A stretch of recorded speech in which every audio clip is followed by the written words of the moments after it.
नक्षत्र astro solution channel पर आपका स्वागत है। मैं आपका दोस्त दत्तराज।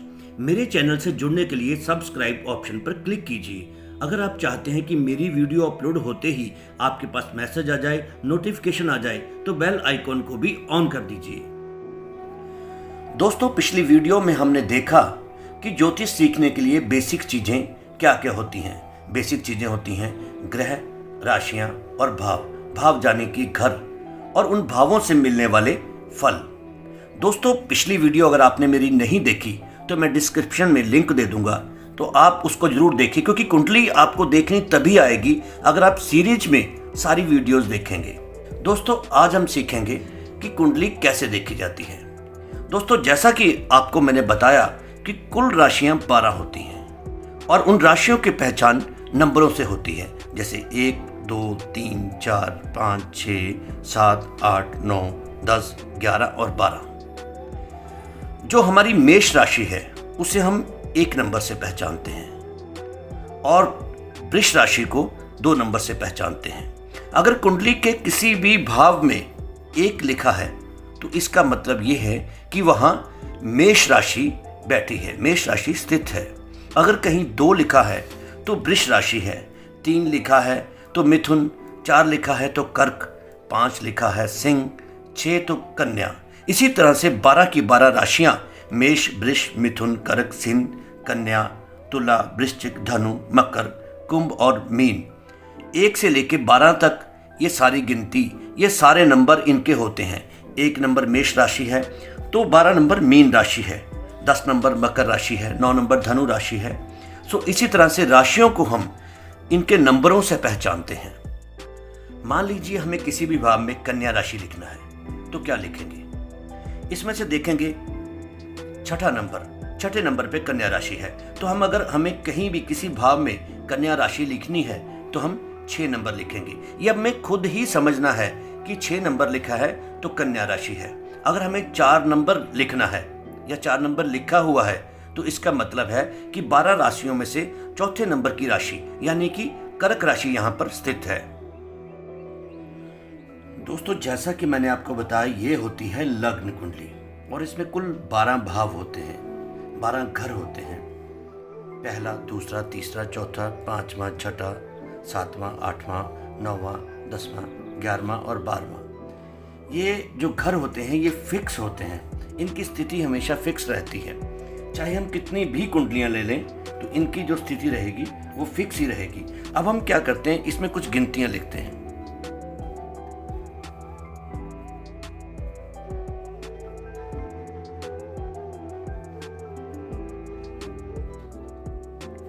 हम कितनी भी कुंडलियां ले लें, गिनती सब में अलग अलग रहेगी और वो 1 से लेके 12 तक ही रहेगी, क्योंकि कुल राशियां जो होती हैं 12 होती हैं। अब मान लो हम पूछते हैं कि इसमें पहला भाव कौन सा है, पहला घर कौन सा है, तो ज्यादातर लोगों के दिमाग में एक ही चीज आएगी कि पहला घर ये है। बिल्कुल गलत, ये पहला घर नहीं है, ये है पहला घर। और 10 नंबर क्या है? 10 नंबर है राशि, ये 10वीं राशि है, यानी कि पहले घर में 10वीं राशि बैठी है। कौन सी? मकर राशि, यानी कि पहले घर में 10वीं राशि मकर राशि बैठी है। और ये जो चौथा घर हमने लिखा है ये चौथा घर नहीं है, ये है 7वां घर और यहाँ बैठी है चौथी राशि। ये चीजें आपको खुद समझनी है। ये जो हमने नंबर लिखे हैं 1, 2, 3, 4, 5, 6, 7, 8, ये सब राशियां हैं, राशियों के प्रतीक हैं। और घर जो है, घर हमेशा स्थिर रहते हैं, फिक्स रहते हैं, ये अपनी स्थिति कभी भी नहीं बदलते। दोस्तों, मैं एक काम करता हूं, सबसे पहले मैं आपको घर की जो एक्चुअल स्थिति है उसके बारे में बताता हूं। देखिए, जैसे मैंने आपको पहले ही बताया था, ये होता है पहला घर, इसको हम लग्न बोलते हैं। ये होता है दूसरा, ये होता है तीसरा, ये चौथा, ये 5वां, ये 6वां, ये 7वां, ये 8वां, ये 9वां, ये 10वां, ये 11वां और ये 12वां। ये चीज़ें मैं आपको पिछली वीडियो में बता चुका हूँ, फिर भी मैं आपको बता दूं कि घर एक्चुअल ये होते हैं। और इसके साथ साथ ये जो ग्रीन पेन से लिखा है ये है राशियां। अगर कोई भी पूछे कि इस कुंडली में 10वां घर कौन सा है तो क्या कहेंगे? ये नहीं, बिल्कुल अंतर्गत। ये 10वां घर नहीं है, 10वां घर है ये। इसमें 7वीं राशि बैठी है, ये पहली राशि है। मेष राशि में 10वीं राशि बैठी है मकर राशि। पहले घर में पहले भाव में मकर राशि बैठी है और यह है 10वां घर। 10वें घर में 7वीं राशि यानी कि तुला राशि बैठी है।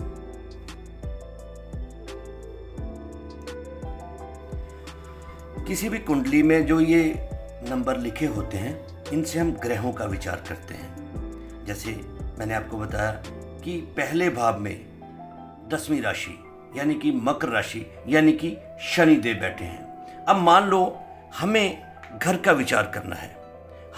मैंने आपको पिछली वीडियो में बताया है कि किस किस भाव से हमें क्या क्या फल मिलता है। ये चीज़ें आपको सारी क्लियर हैं। अब मान लो हमें विचार करना है घर का यानी कि मकान का।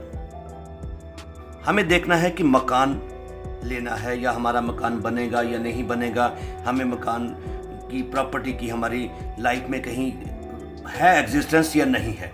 तो हम क्या करेंगे, उसके लिए हम 3 या 4 चीज़ों को सबसे पहले देखेंगे। सबसे पहली चीज़ होती है घर यानी कि भाव।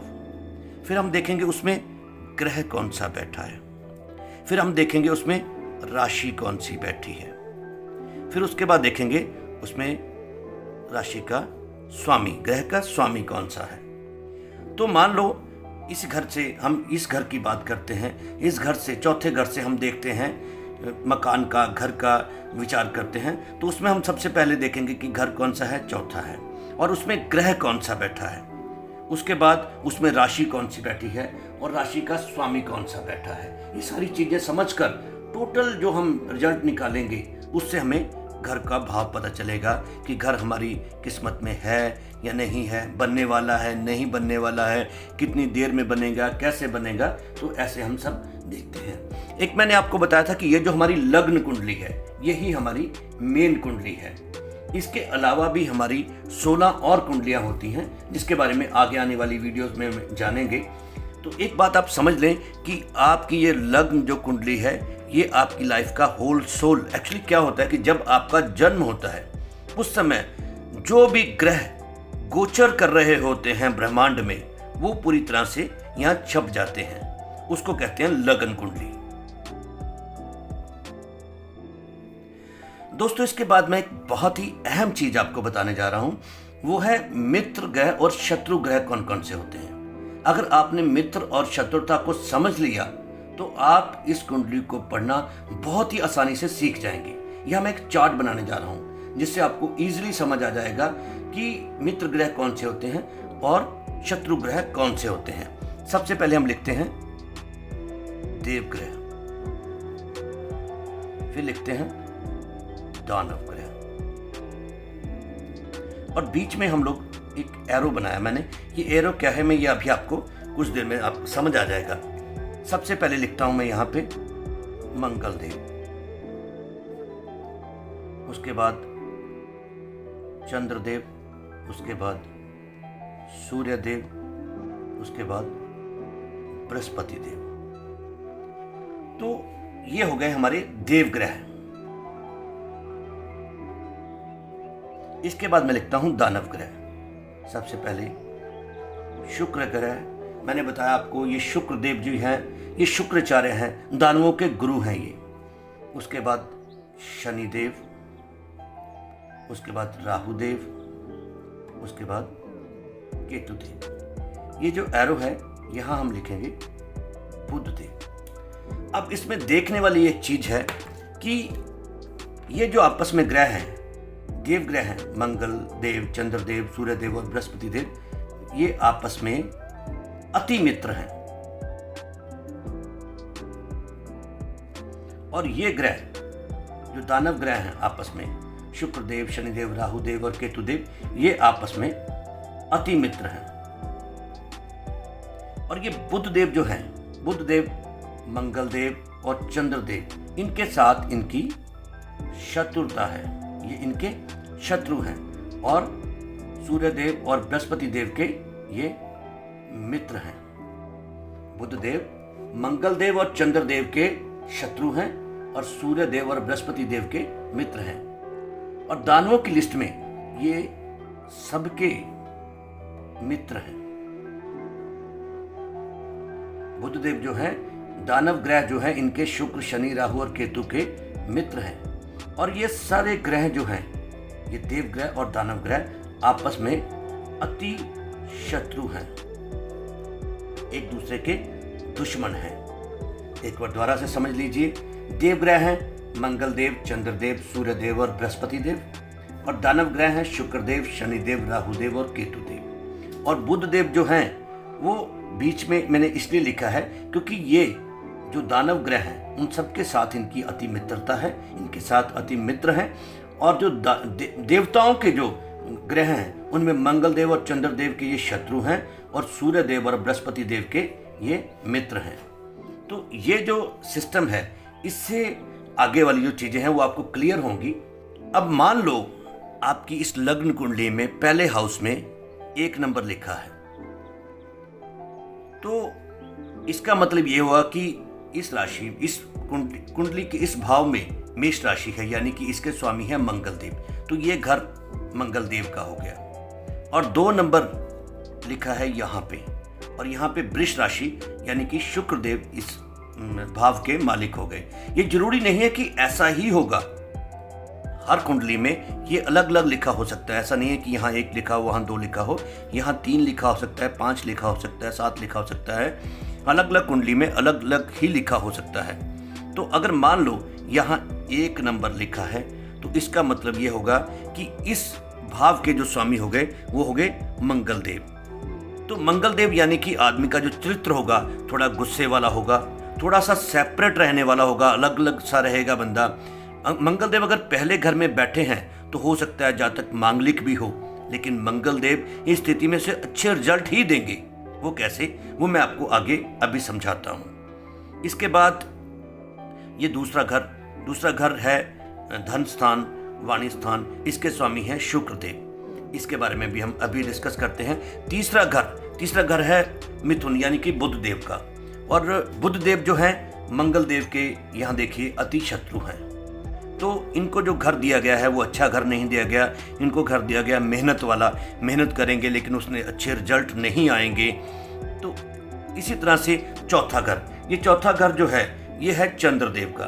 चंद्रदेव यहाँ पे क्या है, मंगल देव के मित्र हैं, तो इसलिए उनको घर दिया गया है मकान का, प्रॉपर्टी का, वाहन का, सुख का स्थान, माता का स्थान, तो ये और केंद्र का स्थान भी इनको दिया गया है। यानी कि चंद्रदेव इस कुंडली में अच्छे रहेंगे, उनको अच्छा घर मिला है।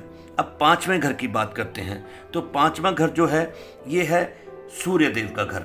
सिंह राशि है सूर्यदेव का घर, सूर्यदेव भी इनके मंगल देव के अति मित्र हैं, तो ये घर इनको दिया गया है संतान का घर, इनकी एजुकेशन का घर, इनका लव का, रोमांस का घर, तो ये घर भी अच्छा घर दे दिया गया है। इसके बाद छठे घर की बात करेंगे।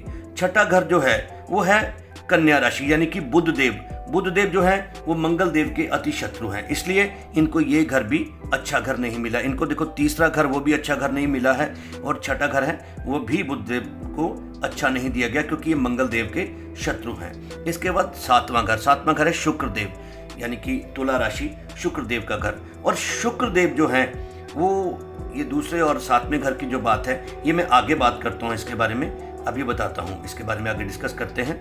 उसके बाद आ गया 8वां घर जैसे कि पहला घर है मंगल देव का, तो 8वां घर भी जो है वो मंगल देव का है। इसमें एक चीज़ मैं आपको यहाँ बतानी बहुत ज़रूरी समझता हूँ कि यहाँ जो होता है पहले घर में जो बैठता है उसको कहते हैं लग्नेश। और कुंडली में अगर लग्नेश जो है वो पावरफुल है, स्ट्रांग स्थिति में है, और उसके साथ का दूसरा जो ग्रह है सेम ग्रह किसी बुरे घर में भी बैठा है तो वो बुरे परिणाम नहीं देता। हालांकि 8वें घर को ज्योतिष शास्त्र में अच्छा घर नहीं माना जाता, लेकिन यहाँ पे जो मंगल देव है वो हमारे लग्नेश भी हैं, तो इसलिए 8वां घर जो है वो बुरे परिणाम नहीं देगा। यहाँ पे मंगल देव लग्नेश हैं तो यहाँ पे अच्छे परिणाम ही देगा।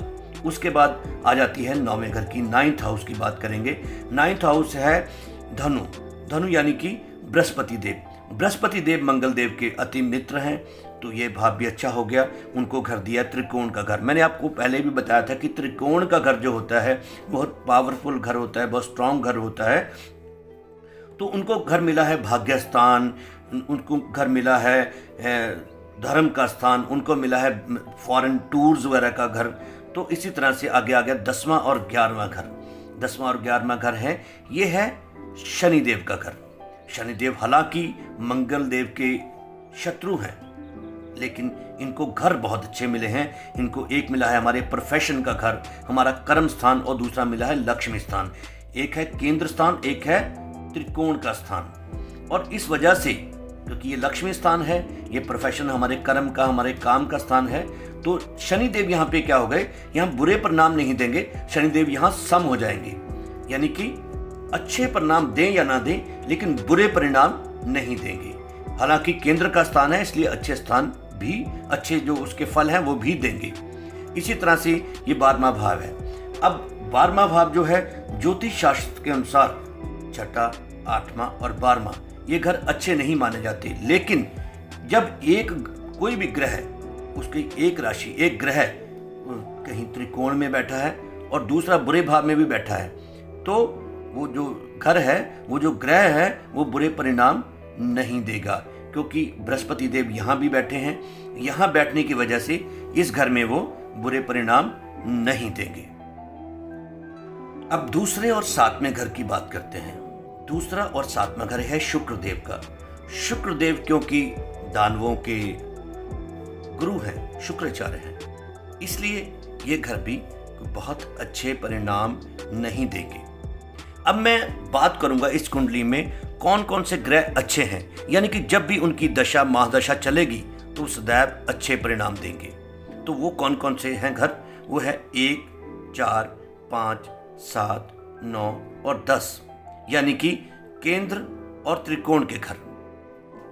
इन घरों में जो भी ग्रह या राशि बैठेगी वो हमें हमेशा पॉजिटिव रिजल्ट ही देगी। यानी कि उनकी महादशा अंतर्दशा जब भी आएगी, वो अपनी दशा और अंतर्दशा में आपको हमेशा एक बहुत अच्छे और बहुत बढ़िया परिणाम देंगे। दशा और अंतर्दशा के बारे में मैं आपको आने वाली वीडियोस में बताऊंगा। लेकिन ये दशा आपको अच्छा परिणाम देगी या बुरा परिणाम देगी, यह मैं आपको समझाने की कोशिश जरूर कर रहा हूं।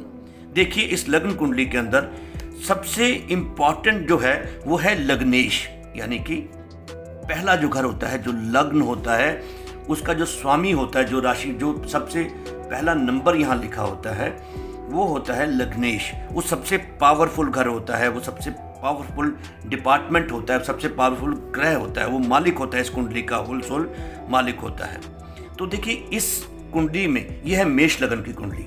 इस कुंडली में मंगल देव जो हो गए, इस पूरी कुंडली के मालिक हो गए। लेकिन दशा और अंतरदशा के बारे में वो आपको अच्छा परिणाम देगी या बुरा परिणाम देगी, ये आपको मैं समझाने की कोशिश कर रहा हूँ। देखिए, इस लग्न कुंडली में जो सबसे इंपॉर्टेंट घर है वो है ये, इसको कहते हैं लग्नेश। जो नंबर यहाँ पे लिखा है उसको लग्नेश कहते हैं। तो यानी कि इस कुंडली में, ये मेष लगन की कुंडली हो गई, मेष लगन की कुंडली है, इसके स्वामी है मंगल देव, यानी कि इस पूरी कुंडली के जो मालिक हो गए, होल सोल इंचार्ज हो गए, वो हो गए मंगल देव। तो हम सब अब क्या करेंगे, हम अब लिखेंगे योग कारक, यानी कि कौन कौन से ग्रह हमारे लिए अच्छे हैं और कौन से मारक हैं, यानी कि बुरे हैं।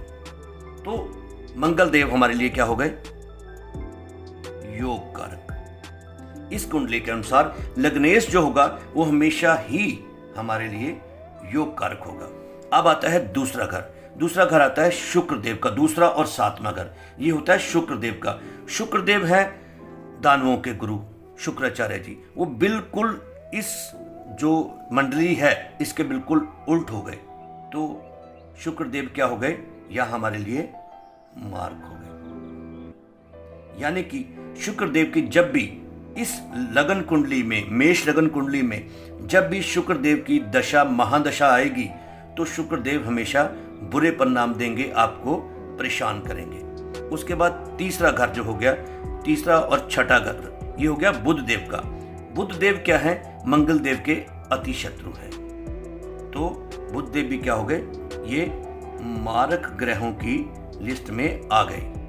उसके बाद आता है चौथा घर। चौथा घर है चंद्रदेव का। चंद्रदेव मंगल देव के अति मित्र हैं, तो चंद्रदेव क्या हो गए, यहां योग कारक हो गए।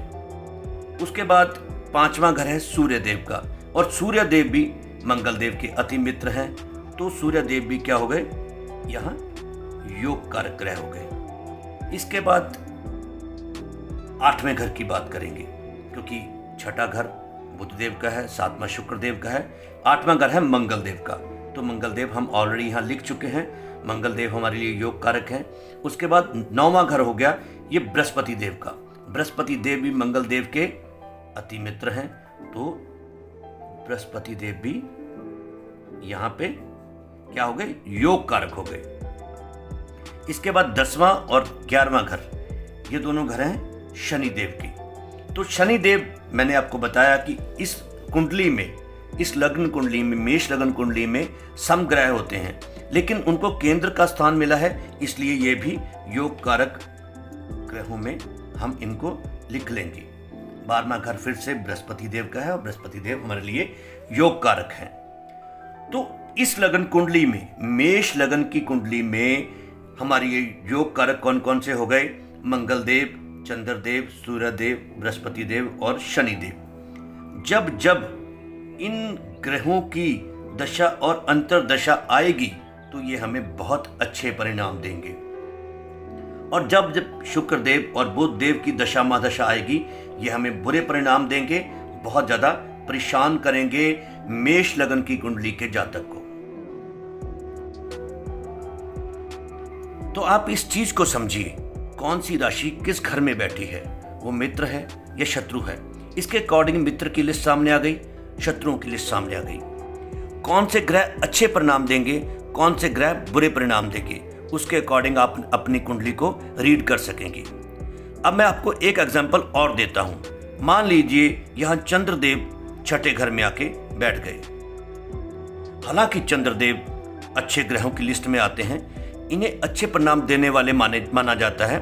चंद्रदेव आकर बैठ जाते हैं 6ठे घर में, और जब भी चंद्रदेव की दशा अंतर्दशा आएगी तो आपको अच्छे परिणाम नहीं मिलेंगे, क्योंकि वे इस घर को एक्टिव करेंगे।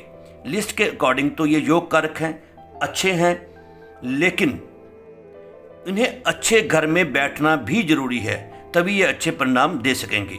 अगर वो गलत घर में बैठ गए, रोग, ऋण और शत्रु के घर में बैठ गए, तो बुरे परिणाम ही देंगे। और जब भी इनकी दशा अंतर्दशा आएगी, और अगर आपने इनका रत्न धारण कर लिया, आपने मोती धारण कर लिया, तो ये इस घर को एक्टिव कर देंगे। आपको वाहन, घर, प्रॉपर्टी का सुख मिले ना मिले, लेकिन 6ठे घर से होने वाली समस्याएं जरूर मिल सकती हैं, उनका सामना आपको जरूर करना पड़ सकता है। कहने का मतलब है कि अच्छे ग्रह का अच्छे घर में बैठना भी जरूरी है। तो दोस्तों, ये थी कुछ इंफॉर्मेशन कुंडली के बारे में। आप इस वीडियो को बार बार देखिए, आपको वीडियो जरूर समझ आएगी। मैं कोशिश करता रहूंगा, आप भी कोशिश करिए। आप इसी तरह से मेरी वीडियो से कुंडली देखना सीखते रहे तो आपको अपनी ही नहीं, लोगों की कुंडली देखना भी जरूर आ जाएगा। दोस्तों, अगर आपको वीडियो पसंद आई है तो वीडियो को लाइक करना और चैनल को सब्सक्राइब करना ना भूलें। और ज्योतिष से रिलेटेड किसी भी तरह की अगर जानकारी आपको चाहिए तो मैसेज बॉक्स में कमेंट करें।